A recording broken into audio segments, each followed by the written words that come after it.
Back to Classics, the cinematic movie podcast that takes you to the iconic films of 20 years ago, right here on iHeartRadio. I'm your guy, Jay Alonso, with me, as always, my partner in crime. Danger Neff, what's going on, brother? How are you? What up, Danger?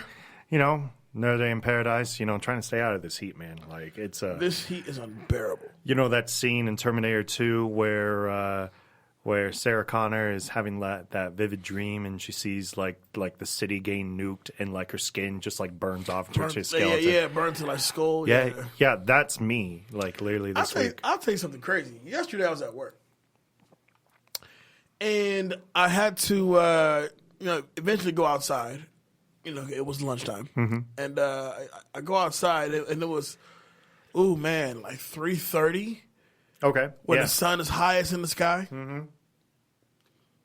Now, I know some of y'all nerds are going to say, well, high noon is when it's highest in the sky. Well, sir, not here in Vegas. Sir, you know shit, okay? Sir, you are wrong. You're wrong, okay? Because at 3 o'clock, right over here on the West Coast, the sun is highest in the sky, and, sir, it's hot. Not only is it hot, it feels like the scene in T2 where Sarah thinks her skin is melting to skull. Because I literally walked outside and it felt like I'm a walking corpse now because it's that hot outside. You know, makes things worse. We have 2 random security guards at my job. One of them, which I think is a bitch move on his part, but he works from 6 a.m. to 2 p.m. So you start when it's not as hot, going to, it's pretty hot outside. Right. That's the guy. The female guard, though, starts at 2:30, works till 9. Why do you think I didn't get out of my car yesterday when I saw you? Like I was like, man, Jay needs to respond to his phone like right now. And I was. I wouldn't want to subject anybody to that bullshit. That's horrible. That's horrible. Why are you working such a? I mean, granted, you make your money the best way you make your money. No shade there. But baby girl, why you take that shift? That's a horrible shift. You start when it's hot. Hot. Oh man, I can't even imagine. Like. She's got to deal with all sorts of stuff, you know. Her hair's going to get all nappy and whatnot, and got that under boob sweat going on. Like you want to tow cars in 112-degree heat? No way. Well, I have no respect for those repo men. I'm sorry. Nah, not at all. Nah. So, besides it being hot as all, backdraft, double balls. You know what? How was your week? No, it was cool. Like, I went to you know what? This week was like that productive week. Where it was like you have to like handle shit, and it's time to handle the shit that you need. So it's like, okay, so my family's out of town, right?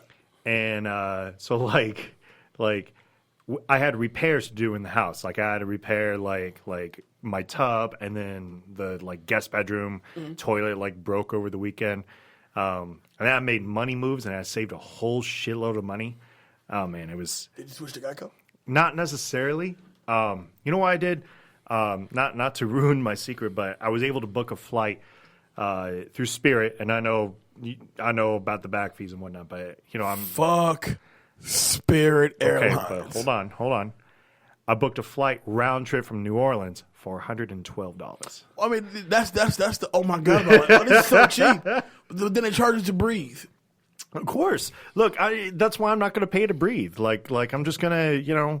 You know how long that flight is? So I know how long that flight is. That flight's good. That flight's like 6 hours, and all I need. And you can hold your breath for 6 hours. You can not drink or eat nothing for 6 hours straight. Hey man, I got a lot of fat on me. You know, my stomach can just start eating itself. I'm like Pizza the Hut. And I'm talking shit like I know how to take Spirit maybe twice this year already. So wow, I gotta up our budget. As long as it's not United. So what's on the docket today, man?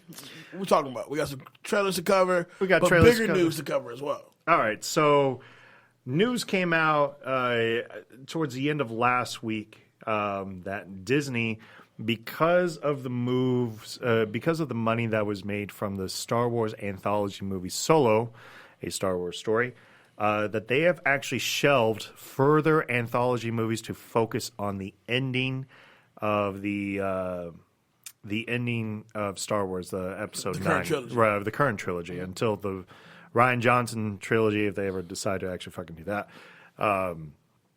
And that's kind of big news because it's like when Episode 7 came out, they were. It was literally one of those things where it's like, oh man, Episode 7 came out. We are saying no to all this stuff. Expanding universe doesn't exist anymore, and we're going to start making stuff. Right. So they made 7, and it was good. Then Rogue One came out, and I really liked Rogue One. I understand why some people didn't, but I just think that you guys are pansies, so I don't really care. I actually enjoyed Rogue One for what it was. I thought it was great. Solo, You don't like it? What's that? It's like I didn't dislike it. I didn't like it. Okay. All right. Here's how you gotta look at Solo. If you are a Star Wars fan, first off, there's no pleasing you. Like there's just no way. You're just a pansy. I'm serious. I'm serious. You pansy. We didn't bring that word back. Screw pussy. You a pansy, boy. Yeah, but I feel like pansy is such a strong, like, makes you fucked up by it. You never know. Well, what's the difference between that and pussy? You're right. Please continue. Anyway, so these pansy fanboys, they're never happy. Like it doesn't matter. What they basically want is they want the original trilogy all over again, but they don't want to slap the name Star Wars on it. Right. And that's a problem with it. Like, you're not going to recapture the magic from something that fucking started in 1978. Like, I'm sorry, it's not going to happen. So just accept for what they've done now. You either like it or you don't like it. As simple as that. But when I look at Solo, I can appreciate it for what it is. Like, I don't think Donald Glover did a bad job. I don't think Alden Ehrenreich. Sure, yeah, I guess. Emmerich. Yeah. Ehrenreich. I don't think they did a bad job. Mm-hmm. And I'm a Game of Thrones fan, so Emilia Clarke is always interesting to me. Tandy Newton did pretty well. That's what I'm saying. Like, and I get that it's nothing incredibly special in terms of Star Wars universe, but it's not like a bad movie. Mm-hmm. If anybody that actually says it's a bad movie, like all I gotta say to you is that you're not a movie fan. Right. That's what I gotta say. I'll say this. Like you, I did enjoy Rogue One, Solo, but I think it's more so about the fact that we went from having no Star Wars movies at all after the last trilogy, the god-awful one that everybody just despises. Right, and now everybody loves. Everyone's all like, oh, it's not really that bad. When they're bad. Man, I was hearing you guys back in the day. You lie. But I will say that when things begin to get too good, 'cause I remember when Force Awakens dropped. When Force Awakens dropped, it was a huge deal. It was a banger. The minute it dropped, it was like, oh shit! It made so much money. And then they announced the anthology films. So now we're going from having no Star Wars for the last 10 years to now we're getting fucking 2 movies, 3 movies a year now. Right. And it's like, how much Star Wars is too much Star Wars? Well, and that's and that's the difference between that and superhero movies. Because with superhero movies, you're getting a different character. My point is, it's like, at what point do we go from it being, we're trying to explore this anthology about this iconic character, we're trying to further a story with the new trilogy. Where is the line between story development, focusing on the aura that is Star Wars versus being just a money grab? See, and that I definitely agree with you, because if you were to ask me 2 years ago, do we need a Solo movie? I would tell you no. Literally no, not because I don't think that it couldn't be well made or that it couldn't be enjoyable, but it didn't really do any. I didn't really need to know the backstory of Han Solo, because in all seriousness, like I got the backstory of Han Solo through the original trilogy. Right. I don't need much more than that. And same thing with Obi-Wan and same thing with Boba Fett. I don't really need that. What I would really like to see, if they really want to do a Star Wars story like that, is I'd like to see the underground stuff. I'd like to see the smugglers. I'd like to see, a group of people that has nothing to do with Jedis, that has nothing to do with being part of that Star Wars lore and exploring that galaxy. I'd like to explore where you get the really shady stuff that's kind of going on. Right. That's more interesting to me than Jedis at this point, because first off, because I already know how it's going to end. Like, I already know how the original trilogy ends, And while I did really enjoy Rogue One, it's kind of in the same ballpark range of that. So where do you think we go from here, though, as far as... Well, for now, the best thing to do is to finish the trilogy and finish strong. Re-garner that interest into it. And then, explore, Because we both know the reception to Last Jedi was not great. See, and that's the thing. Like, I can appreciate Last Jedi for what it is, because the truth is that here's what Rian Johnson did. He said, you know what? This is my story. Like, I'm making my movie, and this is the story I want to tell, and this is what I think of these characters. And whether you like it or not, it's something you got to respect. He took a lot of fucking risk in that movie. Right. In fact, he almost took too many risks in that movie. And that's why people have a problem with it. But the God honest truth with it is that it was going to stale. Like it was, seriously. Like after Rogue One, what happens is that movie is almost exactly the same as Empire. Everybody, it's not going to garner any interest again. Like you said earlier, these anthology movies, we pretty much know how it ends. Right. It leads up to a certain part in what we now know as that Star Wars universe. Right. So almost like, what's the real point of having it? And that's why I appreciate Rian Johnson's take on it. Like he just said, I want something new. And at this point, we know that Obi-Wan is shelved, Boba Fett is shelved. Right, and for now, that's where it's going to stay at. Episode 9 is going to drop next year. And then from there we're gonna see what happens. And I'm okay with that. Come back to a Star Wars, but take your time. Really, yeah, it's okay. It's okay to take a year off. It's all right. Or two. It's okay with that. Star Wars is like the Drake of like films right now. They're dropping new shit every day.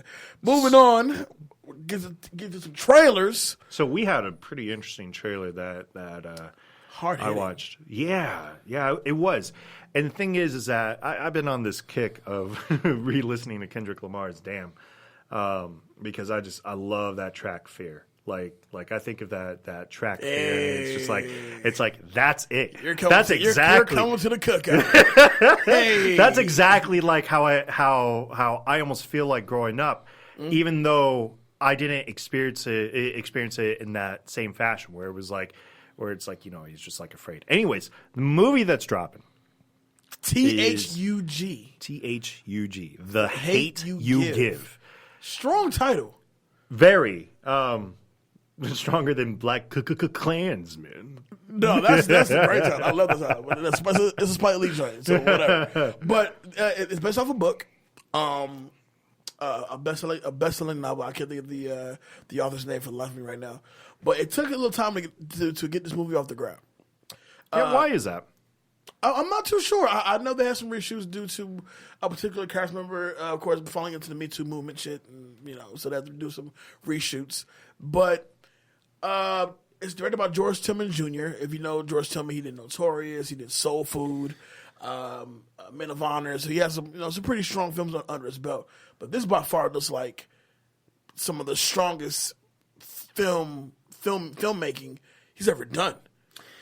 Yeah, I agree. I really don't want to spoil too much in the trailer because I do feel like I understand what the message is, but it's like, think of it this way: if you are African American or Hispanic, or if you are not white, and I'm just being honest there, and keep in mind, people, I'm white, so I'm just saying it. Danger, like it is. David Neff is white. Spoiler alert for those who don't know. It's that moment where you kind of have to question, and life is good for you. Like everything has the stars are kind of lined up, and a situation happens that really kind of makes you open your eyes and see like how the world really is when you're not stuck in your own little stars. Right. When you're not stuck in that little highway, that little golden brick road, and you decide to stray off. So it's like, and you have to come up with a choice of, do I want to continue to live this good life, which, let's be honest, I don't really blame anybody that decides to do that, or do I want to speak up about it? Right. And that's a thing, for whatever stupid reason, every day I go and I read comments of people and their fucking racist selves, because it's like a reminder to me that's like, people just don't see the narrative. They don't see the problem. They don't see the issues that are at hand. I'm glad you bring that up because the one fear, no pun intended, that I have with this movie is the fact that it's so reminiscent of what's going on today. Now, with that being said, the cast was great. Yes. Common, Regina Hall, Russell Hornsby, the young lady from Everything, the young man from Detroit. The cast looks great. The writing scene was pretty special. Filming the cinematography looks beautiful, and it's right on time with what's going on today. However, with every day, not so much every day, but definitely once a week or once every 2 weeks, we always come across that situation where this one white person is tripping out on the black person about some random shit. Like, for example... last week, the whole lady with the... Permit Patty or whatever. Yeah, Permit Patty. What the fuck is that shit? You know what I'm saying? I'm pretending to call the cops, so you... Oh, my God. Can I rant? Well, before you do, just this week, Pool Patrol Paula is what they call this new chick now. I haven't this lady seen this one. At some neighborhood pool or some apartment complex pool, kicks a bunch of black kids out. No, you don't belong here. Leave. And it actually assaults one of the kids, right? Oh, my God. And it gets better. The police are called. Police comes out to the chick like, what's your fucking problem? She assaults the police. But what I find funny about all of this is always all the ones that get caught on camera is always somebody in the position of like, you made some good money doing what you're doing, or you have a great high profile job, and now you just got caught on camera doing some incredibly racist shit. And of course, your job is gonna cut you. My whole thing on Permit Patty, which that's your name, and I'm sorry, but you're racist. Like, okay, you are racist. You are racist. Like, okay, you decide to basically pretend to call the cops. All right, not real, but pretend to call the cops because a little girl was being loud and trying to sell water. Let me explain on something. A hot ass day. Okay, let me explain something. At 3:30 in the afternoon here. Here in Vegas, it is hot as hell.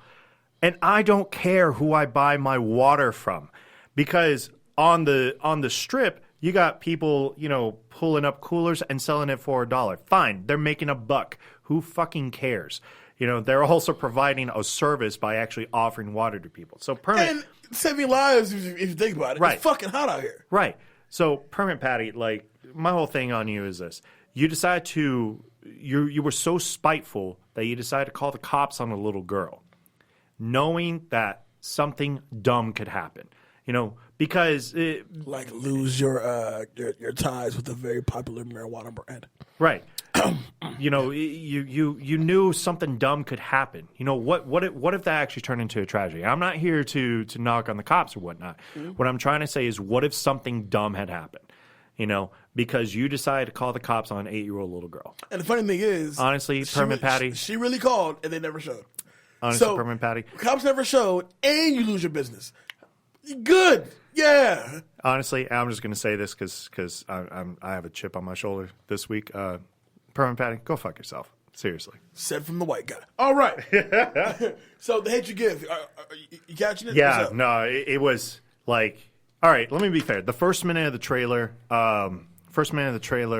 didn't exactly excite me. Mm-hmm. The second minute is when I got like pumped and I was like all in it. So yeah, definitely check out the trailer, make up your own decision, make up your own mind. But it looks like it's going to be great. Isn't she Rue from the Hunger Games? Isn't that the same little girl? Is she? I think it is. I know she's in that movie Everything that came out last year. I think she's Rue. I think it's the same girl. I haven't seen Hunger Games in a long time, so I couldn't tell you. I remember her. Like she was pretty phenomenal on that. Moving on to the final trailer review for the night before we get to this here shindig. Finally, we have a trailer for Creed 2. And damn it, it feels great. I got loyalty, got royalty inside my DNA. Word to Kendrick. Go ahead. My father, his favorite Rocky movie is Rocky IV. All right, and that's the Ivan Drago one. He is convinced that movie had something to do with the fall of the Berlin Wall, the relations of U.S. and Russia is where it is now, as he likes to tell me. Anyways, getting outside of that, when I see this, when I first heard the concept where they were like, "Oh, now we're going to do the story of Creed fighting the son." Yeah, son of versus Drago. son. I didn't really care for the concept. I did because one of the mistakes that I thought they actually made in the Rocky series was actually killing off Apollo Creed. Spoiler alert. Sorry, like it's from '85. That was one of my biggest issues with it. But man, it looks good. Michael B. Jordan looks like he's in a whole. He looks like he's been training day in and day out. Tessa Thompson always looking so wonderful and so beautiful. They now have a kid. Listen. Tessa Thompson looks delicious. You understand me, man? There's fine, and then there's delicious. She looks delicious. Oh my god! But yes, what did you think? I thought the trailer was fucking amazing. Let me speak on why I said I wasn't too gung-ho about the Drago thing, because it was almost like expected. Because eventually Adonis was going to address the fact that his father was killed in the ring by Ivan Drago. Right. And not only that, mercilessly, he didn't give a shit. If he dies, he dies. That iconic yet dreadful line, you know. And real quick, I want to speak on that. Like, that's my one problem with this. I don't know if they casted the right guy for Ivan Drago's son. He's just like he's a professional boxer. We don't know that yet. We don't know, but I know they had their choice of two other guys, and one of them is actually a pretty decent actor, and I really would have liked to see that because Dolph Lundgren was fucking memorable in that shit. He was amazing as Ivan Drago, and he did not speak at all. No, he's had a very scary demeanor. He was menacing. He absolutely was. You gotta shoot him. He was a 6'6", lean, white motherfucker that just looked like he could whoop the shit out of anybody. Yeah, you gotta shoot him. I'm not fighting him. I'm not fighting him head up. Yeah, I'm gonna go ahead and shoot him. But I love that the feel it continues from the very first Creed when he lost the first fight. And I'm looking forward to it. I think Michael B. looks fucking juiced. I mean, he looks swole city. Stallone looks great. Tessa Thompson looks great. I'm very open, very interested in seeing what's going on with this. The use of Kendrick's DNA was perfect. Of course, yeah. So I'm definitely down for it. Thanksgiving it drops. Didn't the first one come out Thanksgiving too? It came right around that time. I think it did drop on Thanksgiving. Thanksgiving is time for Creed. All right, man. So let's get into this thing. Our feature presentation, if you will. Are you ready for 2-minute drill? I am ready. It should be like a 1:10 drill. These questions are hard to come up with. I don't know, man. You'd be amazed. I got it. I'm good to go. Ready? Yeah. All right. 2-minute drill starts now. Danger Neff. Miss Parkus is allergic to what? Shellfish. That is correct. What did Charisse change her name to? Damn it. It's like a seasoning. Paprika. There we go. Paprika. Paprika Dolittle. All right. Who voiced the dog John owned as a kid? As a kid? That's Ellen DeGeneres. Ah, damn it. Which company is taking over? Cownet. Yes. All right. Dr. Fish is played by whom? Fish? Oh, Jeffrey Tambor. Shit. What is the first animal John treats?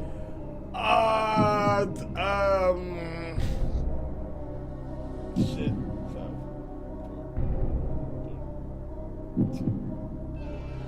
You got me. What is it? Now. Yes, he pulled the damn. Yes. All right. How much time is left? We got time. Plenty of it. Yeah. Oh shit. Okay. Who plays John's wife? Oh, Kristen Wilson. What sign is on Maya's cabin? What sign? Sign. There's an actual sign. Aries. Nope. 3, 2, 1. Airs. Close. Close. All right. Okay. Here we go. John is sitting in the mental institution discussing what with two other patients? How Mr. Ed was able to talk and they placed peanut butter on the top of his mouth. What's the name of the mental institution? Shady Acres? Nope. Oh, that's something like what you carry with. All right, come on. Oh, jeez. 3, 2, 1. To make this up, it's Hammersmiths. That sounds like a horrible place. Right? Hammersmiths. But then I feel like Shady You want to get well, boy? I feel like Shady Acres is like a horrible place to be. I think you're right. I think that was Ace Ventura's. It had to be, yeah. Right. Like Shady Acres. Like, I wouldn't know. Man, that scene from Ace Ventura is like my favorite. If you don't know what movie we're talking about, taking it back to 1998, we're back in the DeLorean with Dr. Dolittle. Can you believe it's been 20 years since this dropped? 20 years since the first Dr. Dolittle. And then what's funny, this dropped at like the peak of Eddie Murphy. Like when he was still $20 million per movie. And, right. I want to say Pluto Nash has not come yet. No, because that came in the 2000s. 01, yep. So he's still red hot. Right. This is like right at the end of it, though. Yeah. Beginning to peak. Original release date, June 26, 1998. Shares opening weekend with Buffalo 66, the Vincent Gallo movie. Oh, I have a great something to bring up to you once we get past this. Buffalo 66, Out of Sight, and Smoke Signals. Out of Sight is a great movie. Okay, I've seen Smoke Signals, and it's like one of the only times I get to see a chick from Titanic fully nude. Okay, what is it? Yeah, no, fully nude. Like you see everything. Huh. That was the only memorable part. Production budget was $70.5 million with a box office total of $294.4 million. I mean, it makes sense. Summer movie. Eddie Murphy. Kids are out of school. Family friendly. Eddie Murphy. Oh yeah. Movie currently holds at 43% on Rotten Tomatoes. Is that fair? Oh yeah. Yeah. Okay. That's about an even number right there. So before we get into Dr. Dolittle and all his, tell me about this Vincent Gallo. have you ever story seen a movie again. called what's it called? No, I never saw that one. I know. Oh my god.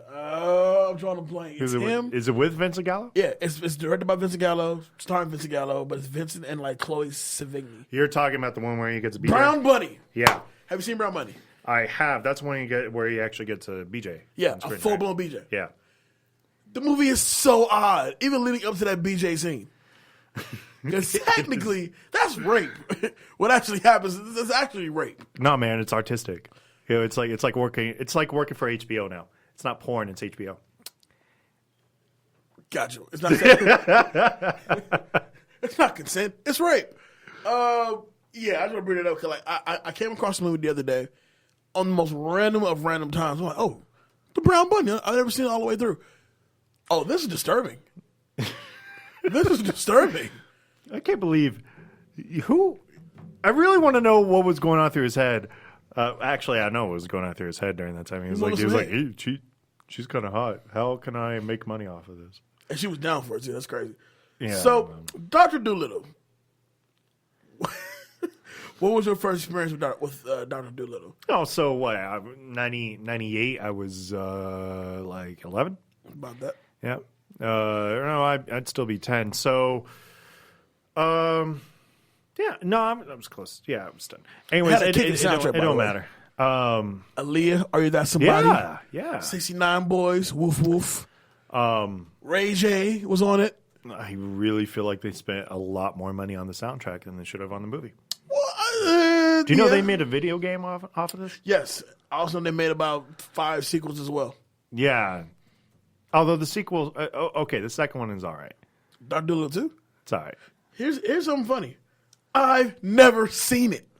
Well, that's good. That's definitely not a super throwback we're going to be doing. Nope. I can tell you. I've never seen Dr. I remember when Dolittle 2 came out, we were definitely in high school.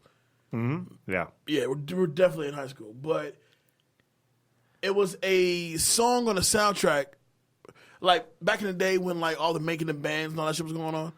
Oh, my God. I know. O-Town was on the soundtrack. Oh God, O-Town. O-Town. but this movie to me, I wouldn't necessarily call it the guilty pleasure. What I would call it though, it was just something that was right for its time. Yeah, it was. Yeah. It was okay because we've all heard the story of Dr. Dolittle, the guy who talks to animals.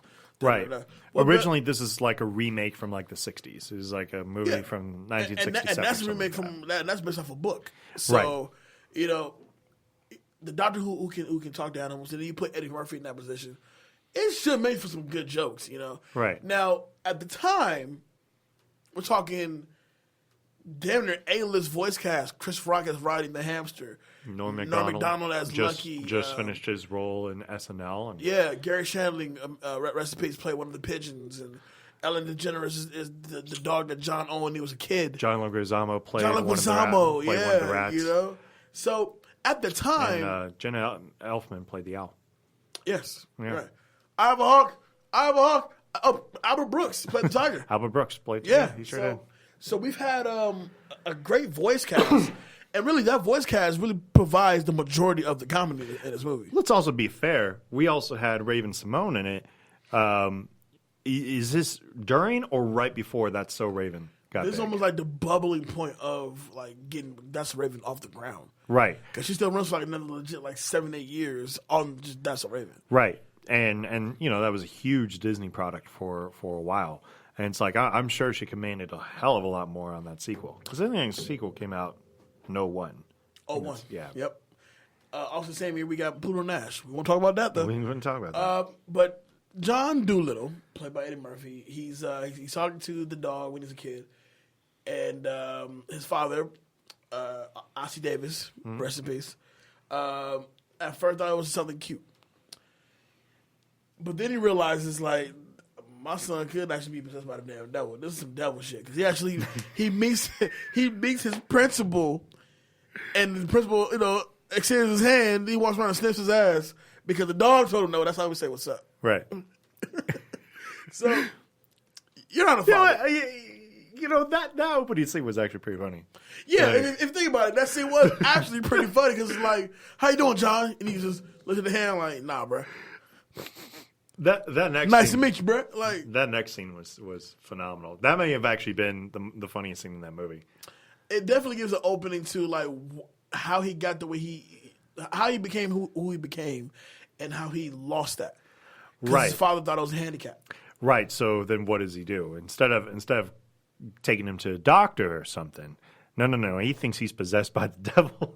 And they call in the priest to exorcise. Exorcism. And of course, the dog bites and shot the priest, and now the dog's gone. But the way the priest was shaking the child was hilarious, because it reminded me of Everybody Hates Chris, or something that I would see in the Bernie Mac show.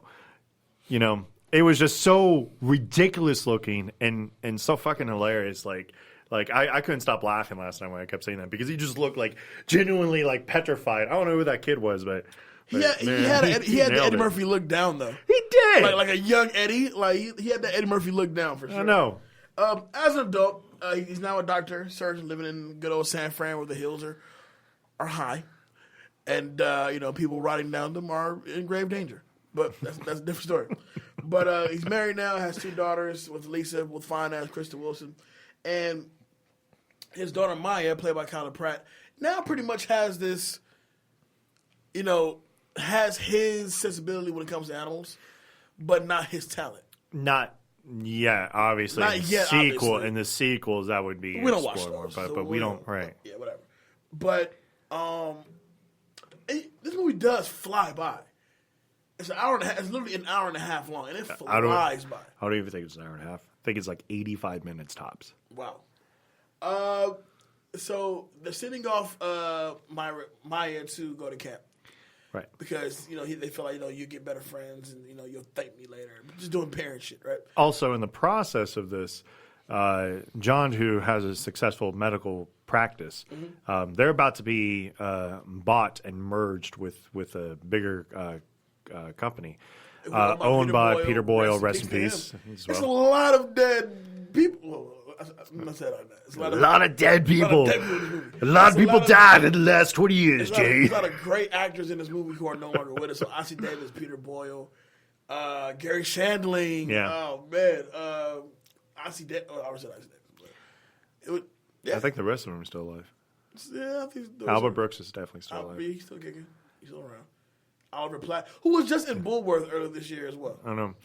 You know what irritates me about Oliver Platt and taking in these roles is like he try to make it seem like the biggest asshole out there, and the dude has some legitimate comedic chops, and it's like all at that time he could get was like being the biggest asshole. He was in this. He was in Ready to Rumble, which is a fan favorite of mine. It's a guilty pleasure, and he's hilarious in how he transforms himself into this professional wrestler who's supposed to be able to take on. Goldberg and Sting like no problem, has been undefeated. Right. You see what I mean? And you look at Oliver Platt and he just looks like some normal dude. Oh, it's a sketchy bastard too. Yeah, but man, he's played some great roles. But I don't know, that kind of irritated me about that. Anyways, so they take Maya to they're going to take her to, but they're going on vacation first, right? And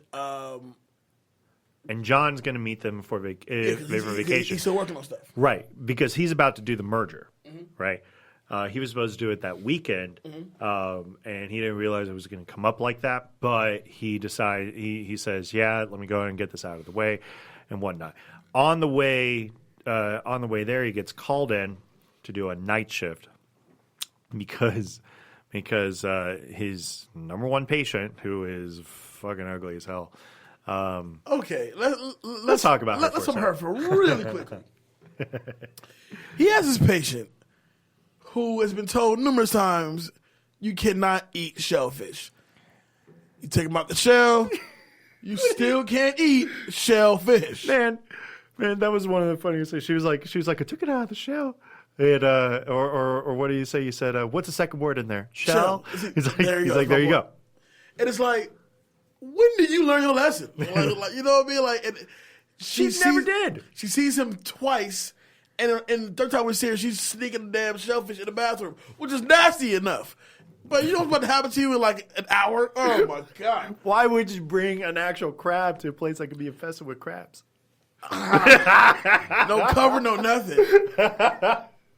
But he's at the lunch with Peter Boyle's character and his partners, right. And he's hearing scattered chatter, thinking that he's talking to his colleagues. Right.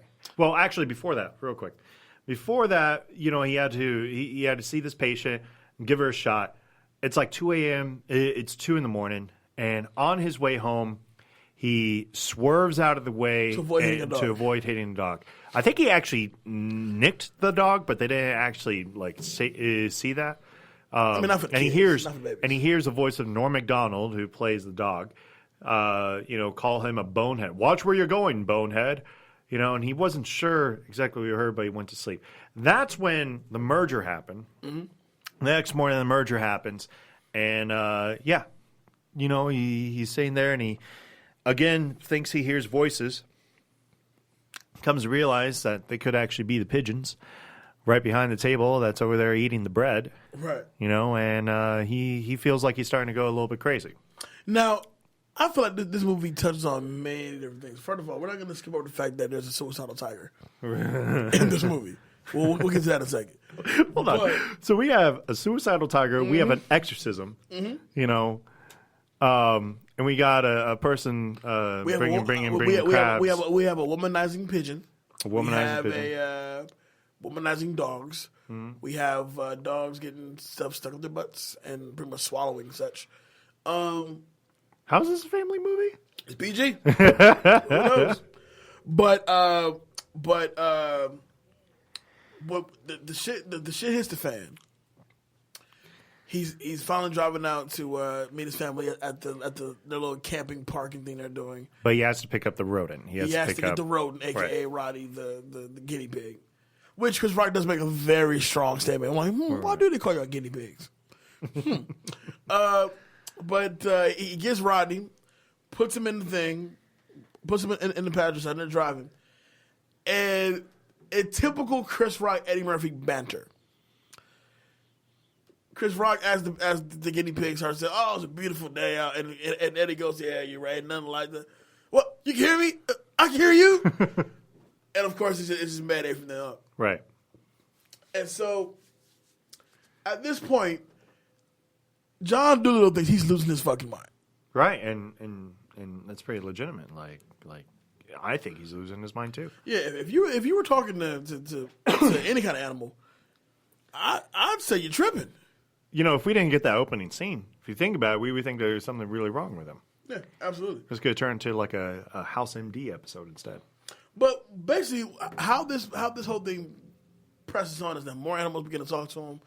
He makes it back to. First of all, he has a nervous breakdown out there at the campground. Yep. So he has to run back to the city to meet up with his doctor friend, who, by the way, is like 2 a.m. And he's like, "This can't wait till tomorrow." First off, how cool of a doctor are you to like be out there for your friend, willing to do a CAT scan? And then you call me like, "Hey, you want to get together for a drink or a CAT scan?" Or I'm like, "Whoa, let's do this shit in the morning." Right, it is. I'm fucking sleeping. Right, it's 1 a.m. You know. Well, I'm just talking to animals. That old chestnut. Nah, bro. Well, I'm fucking sleeping. But he gets with him, and he's pretty much leading him to believe that you're under stress. Right. What you think is happening is not really happening. Right, of course. The merger's going on. Merger's going through. Your wife's giving you problems. Your kids growing up. Whatever the case may be. But as time progresses, people like these animals are showing up at the door now, like showing up to his house. Right. And he's doing, therapy work. He's working on, the ghost testes. He's doing everything. Yeah.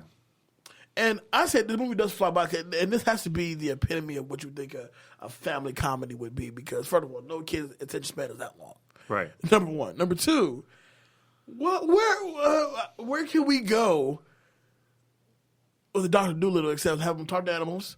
Everybody thinks he's crazy. He himself believes he's crazy. Right. And he gets admitted. Now, the Paul Giamatti scene at the Crazy House. That scene was funny because at the time, I had this undying hatred for Paul Giamatti. And there's a reason why. Because you saw Big Fat Liar. I saw Big Fat Liar. He was such a mean grunch. But more than that. That movie's amazing. But more than that, he was playing characters I just didn't fucking care for. Like right. the asshole radio runner in the private parts. And right. Like, dude, I don't like you in a lot of shit. And so. Yeah, I'm really glad his career went a different way. Yeah, totally. And so at this point, he's now been admitted into Shady Acres. Right. And right. Hammersmiths. And he says that he's no longer talking to the animals, even though he gets the tip from the animal. That's Paul Giamatti's character wears a pink tutu with the thong out in his closet. Mm-hmm. Mm-hmm. So he gets out. And just like that, the movie has now gone by an hour and 20 minutes. Yeah, one of the things that I do appreciate with this movie is that it at least was focused on trying to get... it's tight. Right. Trying to get the entire movie like done in 85 minutes. And right. like this is a story we're basically telling. And the entire concept of this movie is pretty simple. A guy who is excellent at his job, because it's clear that he's very, very good at his job, has rediscovered a gift that he had, and realizes that that's secretly kind of what he wants to do, after that, and that's a good message to kind of give, especially to the kids, as much as screwed up things that they did to try to get the laughs out of this. It's a good message. You want your kids to kind of pursue the things that they actually want to pursue, right, instead of like forcing them into something that they may just be good at but they don't even want to do. Right. It's like you remember that kid, little Hercules. He was like the 9-year-old bodybuilder. Like the kid had abs. I do remember him. I do remember him. Well, come to find out, he didn't even like bodybuilding. Like after a while, but he was just like this big story that had to be the same. And that's kind of like the message that this movie is trying to send. Do the things that you always wanted to do if it's something that you absolutely enjoy to want to do. So, talk about, you know what? I want to ask you about something. Yeah. The CGI in this movie. I feel like Lucky's CGI was very well done. Better than normal. Yeah. Better than most. Like, I found Lucky to be, outside of Rodney, being one of the more entertaining parts of the movie, as far as like when Tamara's character sticks the thermometer up there and he's looking up at Eddie like, yep, it's going south for the winter. Yep, there you go. But just following it. And just the way that they put together Lucky for CGI wise, I thought was perfect. Right. But then you get Jake, the tiger, and the scenes with Eddie. You're not going to put Eddie Murphy in a fucking live scene with the tiger. No. Obviously not. But that is clearly green screen. Right. No, you can tell it is. Real quick, what you one of the things that was kind of tough to figure out was, after a while, where did you think this movie was going to go? Like once he hit, because I don't think we were introduced to Jake. I think we were just introduced to Jake right before he goes to the mental hospital. We don't get into Jake until almost halfway through the second act. Right. So I would say, where do you think it was going to go? I feel as if once he was getting admitted, after we meet Jake, I feel as if it was going to go the way I thought it was going to go. Like one of the animals, preferably Lucky, was going to come and visit him. Right. Say, listen, this is your gift. Somebody was going to tell him this is your gift. Right. Embrace it, and then obviously he'll go back for Jake, help out Jake. That's the movie. I just thought it was really interesting that if you were to do a traditional story plot for it, though, this is the intro, rising action, climax, falling action, and ending. Like, we got a lot of rising action before it was like the climax is you meet Jake, and Jake is the tiger played by Albert Brooks. He basically has a problem with double vision and things along those lines. Right. And he and like any good doctor, you're curious and you want to try to figure out like what's going on with him. So anyways, we get towards the end of the film. They have this huge friggin' party, to announce this press conference, the CalNet merge. And Eddie Murphy at this point, he had overheard a conversation with Maya and his father, or her grandfather at this point, where she didn't believe that Eddie Murphy even really liked her. Right. And I mean that's a little sad, but it's like he realized that he really should start embracing the person that he was always meant to be, and to be this weird person, because the money's going to come. And regardless. Your daughter's not too far behind. Right, exactly. And she views what you do as inspiration. Right.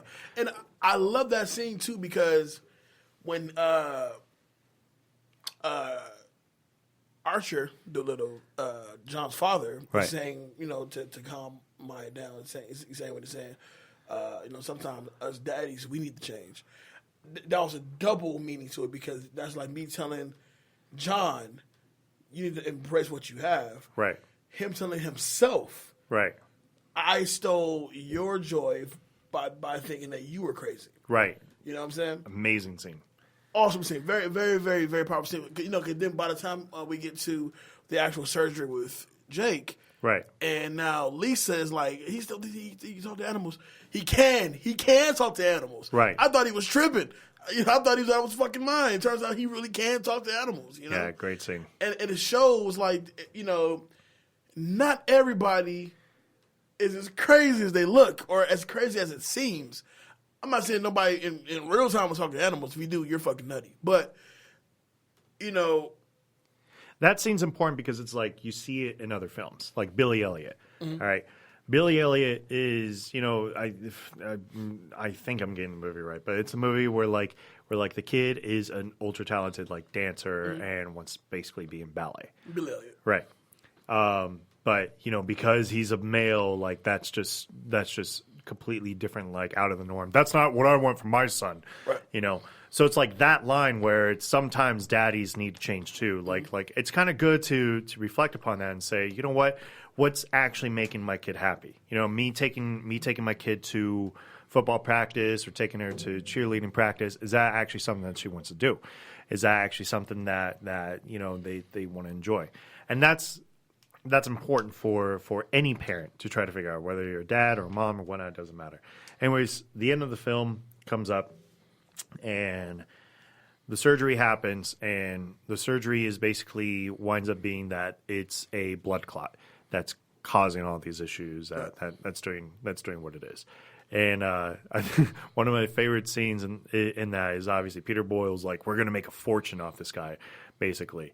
You know, this is after, of course, Oliver Platt is like, kind of starts talking shit about him, but then he like changes his tune, and then the pigeons just, and then the pigeons just start shitting on him, literally. So that was amazing. Also, you realize that John does commit grand larceny. He kidnaps a tiger from a circus. Of course. They never explore that. And police do come. They never explore that further. Does it get blocked up? Or because he did a good deed, did it go? Well, I think what they realize is that, look, he probably did get locked up. Like, all right, hold on. Are we actually talking like in the real world? He gets locked up. Oh, real world, he gets locked up. He gets stopped. And he loses his medical license and all that jazz. Right. But in the movie world, listen, you did a good deed. We'll let it go. Here's your happy ending.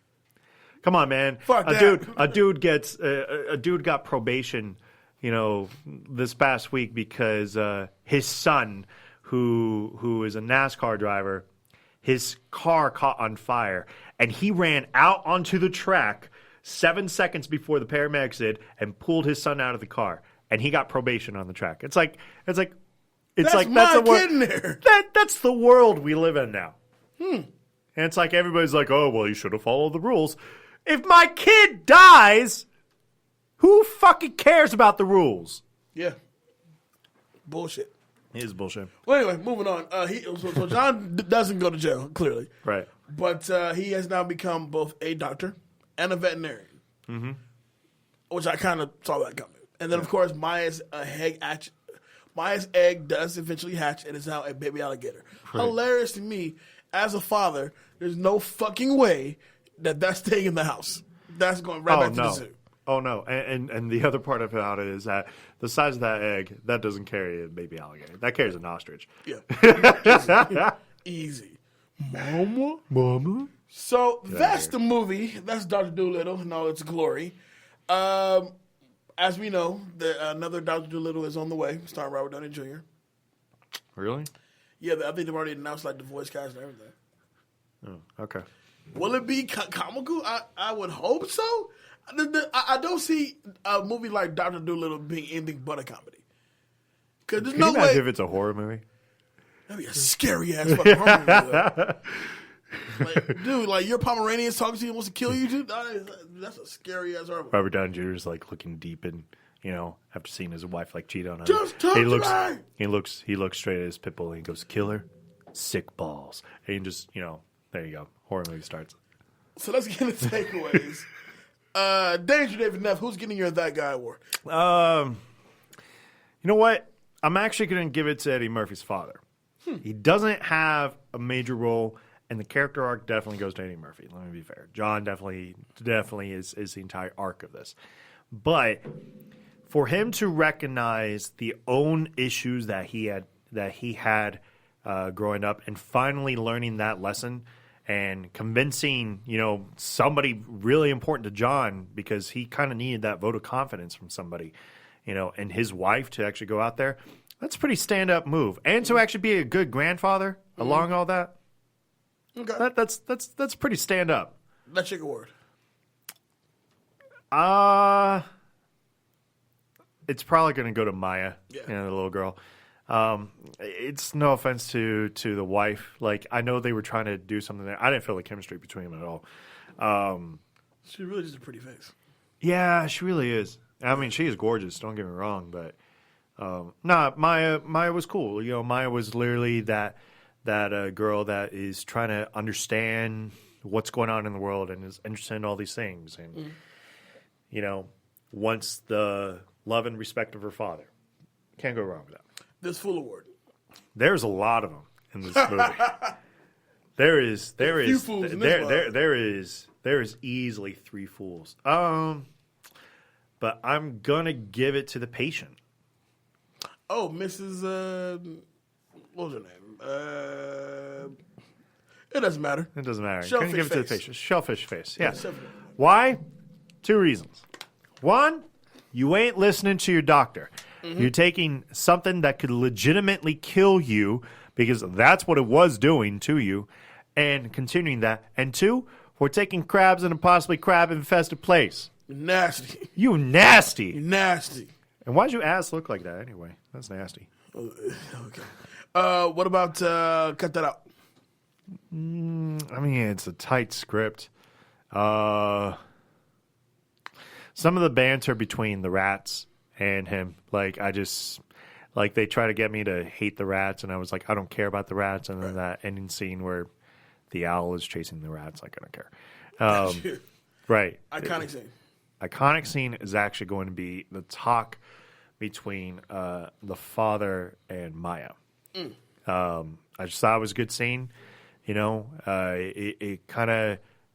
the scene that kind of makes you re-question some of your own personal commitments and saying, am I actually doing the right thing for my own child? Right.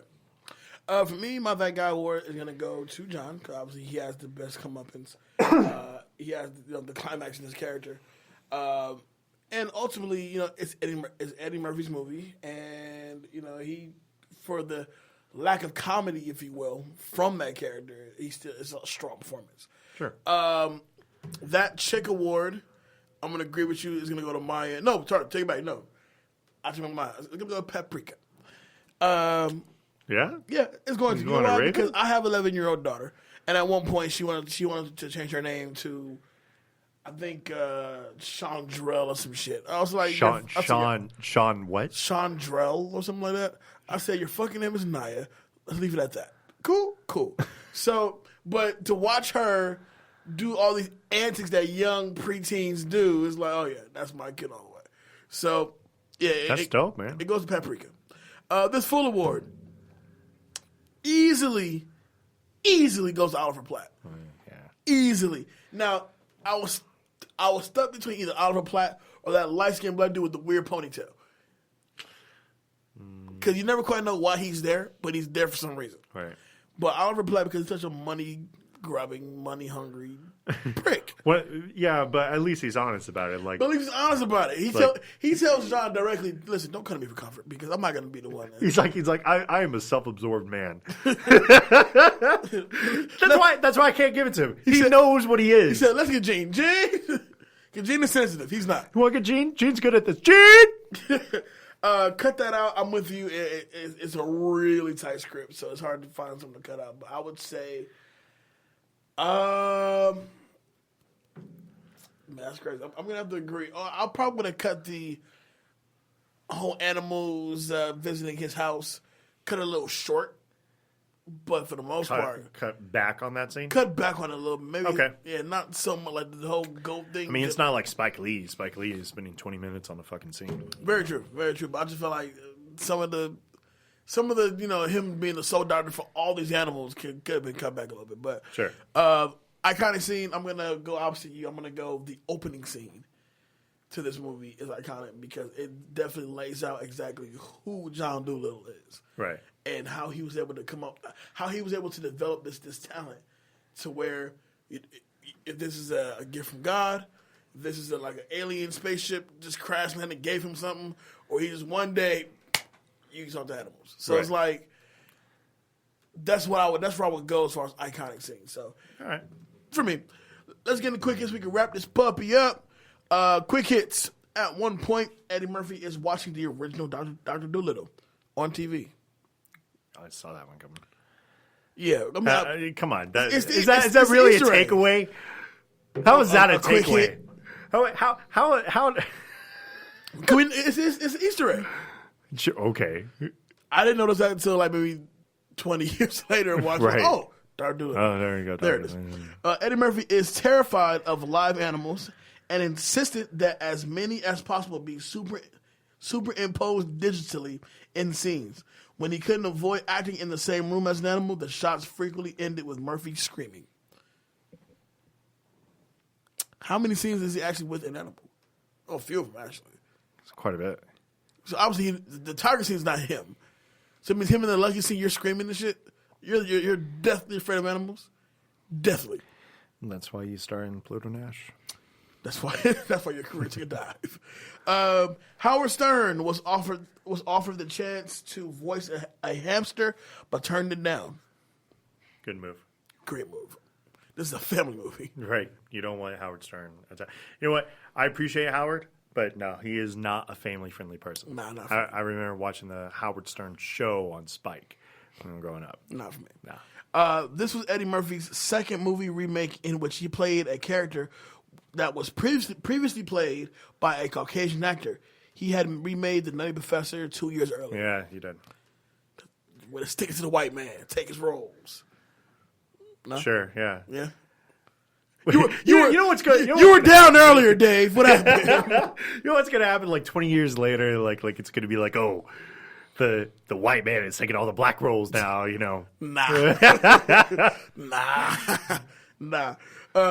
Oh, wow. Think about that for a second. Blood In, Blood Out remake with all white people. Ooh, no. That'd be horrible. No, that's just a high school musical. New Jack City with all white people?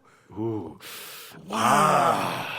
Ooh, why'd you say that? Because that hurt my it's soul. in the atmosphere now. That actually hurt my God. Soul. Scarface with all. Oh, no, that is all white people. Take it back. There's a good amount of white Yeah, people. it's a in that. nice little amount. Okay. You ever see The Wood? With Omar Epps? Nah. Are you familiar with it? Mm-hmm. The Wood with all white people. I gotta think about that. Yeah. Superfly. With all white people. Boomerang. Eddie Murphy's Boomerang with all white people. Superfly with all white people. Same hair. With the soundtrack by Kenny Loggins. Yo, yeah, I'm down. Soundtrack Kenny Loggins. I'm down for that. I'm totally down for that. Eddie Murphy. Is Kenny Loggins like our national hero? Yeah. John Mellencamp. Fucking who else is cold in white people? Why don't you just say country music? You could have just gone country music with that. Billy Ray Cyrus can do the soundtrack. Why not? Billy Ray Cyrus. Get out of here. Eddie Murphy, Chris Rock, and Gilbert Gottfried all appeared in Beverly Hills Cop 2, Yep. as well as appearing in this. Yeah, they did. Also, last but not least, Albert Brooks voices Jake the Tiger. Ellen DeGeneres voices the dog that John owned as a child at the beginning of the movie. They will later come together and start in Finding Nemo and Finding Dory. Yes, I did. Yeah. All right. Well, that's today's show with the soundtrack by John Mellencamp featuring Future. And what would that even sound like? Oh God. We are working on some shit up here at Beat Network. We are very excited about. Actually, when we're done with the show, we're gonna go over some ideas with the big boss himself, Los. Besides that, Danger David Neff, where can they find you? As always, you can find me on Facebook, Twitter, Instagram, and I actually technically have a Snapchat. I didn't even realize I still had that thing up. Oh, so you just discovered you have a Snapchat? No, snapping? I rediscovered that as Snapchat. No, because I used to send it to girls, and they ain't working anymore. So, You know why? Because it only lasts all the time. As soon as you open it, it's gone. You can't. And if you screenshot, oh, is that how it works? and if you screenshot my shit, it's gonna tell me you screenshot my shit. So you can find me at David-Neff on Snapchat. You can also find me at David Danger Neff on Instagram, Twitter, and you can look me up on Facebook as well. I'll talk to you. You talk back to me, and we'll have a discussion. I am more than welcome to discuss anything. World Cup is totally going on. My team of Spain pretty much has a walk-in into the finals, which, hey, man, I got a great World Cup story. I ain't going to lie. So really excited about that. We are definitely going to be back, but first and foremost, let me reintroduce My partner in crime, The guy, the Batman. Jay Alonso. You can find me on all the social media simply at I am Jay Alonso. That's Facebook, Instagram, Snapchat, and Twitter. Of course, back to the classics. Our Instagram page is up and popping at BTTC Podcast. You get the previews to all the upcoming shows. And, of course, now our Twitter page is up, BTTC Podcast. Follow us there. We'll follow you back. Probably not. Does that mean? That's not kind of mean. Nah, I don't. Nah, whatever. And don't forget, jump on to BeatNetworkOnline.com for links to all your favorite podcasts, as well as your awesome sauce merch, which we're putting our ideas together to get some better merch for you guys. We need a shirt with a good logo, with a good quote on it. What do we say a lot on the show? Back to the classics. Yeah. I don't know. Gotta find a catchphrase. A really good catchphrase. Hop in the DeLorean. Oh, yeah, that's a good one. Yeah, we say that a lot. Or the DeLorean needs gas. You're right. There you go. Yeah. I like that one. Yeah. We'll see y'all next week. Of course, me and Dave, we are still working on our new movie review show, which is coming to you very, very, very soon. And besides that, we will see you folks next week. LeBron for the Lakers on Friday. Oh, they just reopened up talks with the Spurs for Kawhi. To go to the Lakers. Yeah, to go to the Lakers. Yeah. Yeah. Then we're going to get George, and we're going to beat the Warriors, and we're going to go all the way. Purple and gold, bitch. See y'all next week. See ya. Peace.